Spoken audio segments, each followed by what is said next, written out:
Hello, everyone, and welcome to my presentation, which I have titled The Story Behind the Bully, Understanding Aggressive Behavior Through the Lens of Cultural Humility. This presentation reflects my journey in applied behavioral science at UAGC. Through this amazing learning experience, I certainly recognize that a student's behavior reveals their story, and it deserves an educator's compassion, curiosity, and cultural responsiveness. Today, I want to share Eric's story.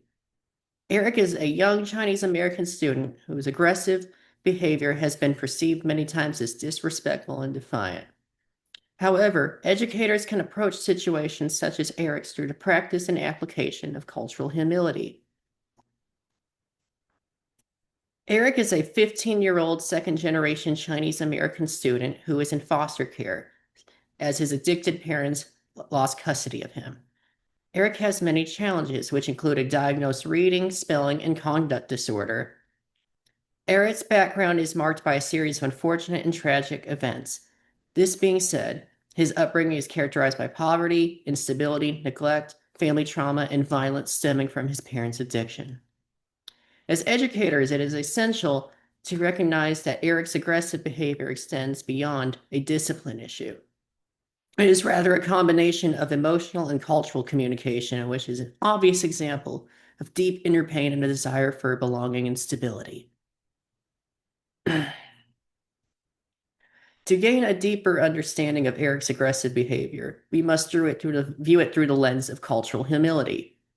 Eric's aggression most likely serves as a function. That is, it is communication that he cannot express in adequate words, nor does he have the appropriate coping skills for.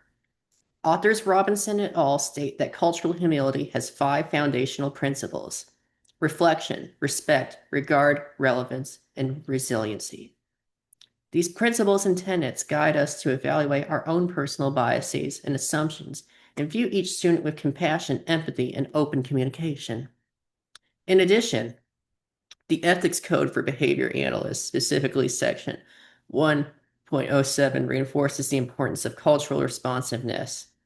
This is a critical reminder that a student's behavior must be examined through their unique cultural identity. When encountering a situation like Eric's behavioral issues, we must ask ourselves, I wonder what the story is behind the bully, rather than placing a label on the student.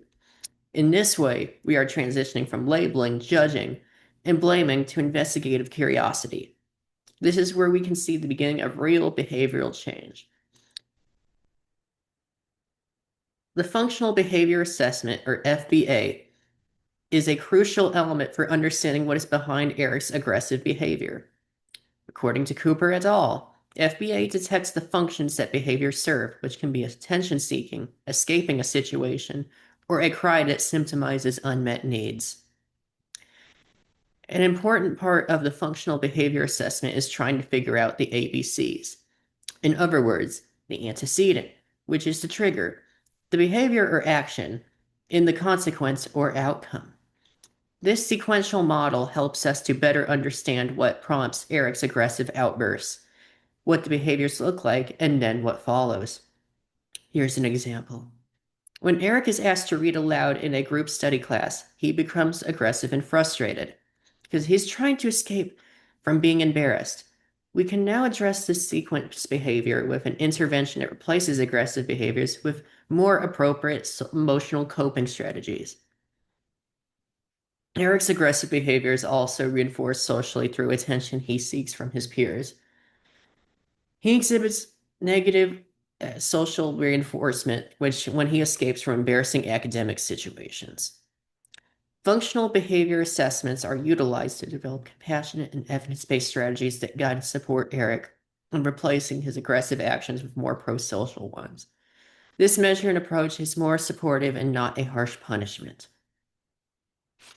After we figure out what triggers Eric's behavior, we must reinforce positive social behavior change in a way that is meaningful to Eric and culturally responsive.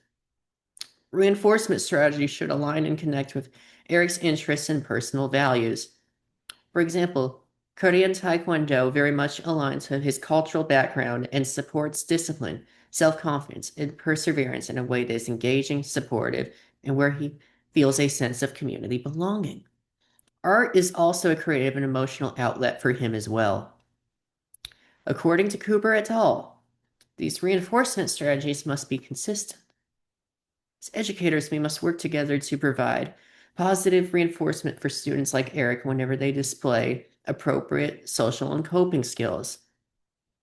The goal for Eric is that these reinforcements will help to build a greater sense of belonging, stability, and confidence that will maintain and uphold his ongoing behavioral growth and improvements.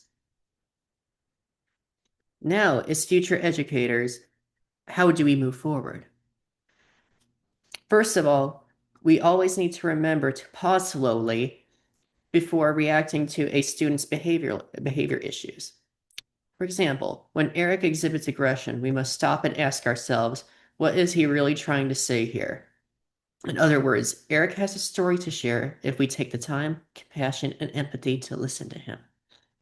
Functional behavior assessments, which support and reflect the ethical mandates from the Behavior Analyst Certification Board, are necessary tools to validate that our intervention approaches and methods are both empirically based and culturally responsive. It is critical to acknowledge that the bully is most likely a student in tremendous pain, and the behavior is just their way to be heard. As educators, we have the responsibility to empower these students with empathy, understanding, compassion, and above all, cultural humility. As I close this presentation, we must remember that students like Eric are so much more than their behavior. Behind the bullying and aggression lies a story of tragic circumstance and survival. Every student deserves an educator who has the capacity to teach with empathy, cultural awareness, and humility. When these principles are incorporated into our classrooms, we have the ability to change lives. I want to personally thank everyone present for attending this time of reflection. I hope you will always see beyond the behavior and the human story behind it. Thank you so very much.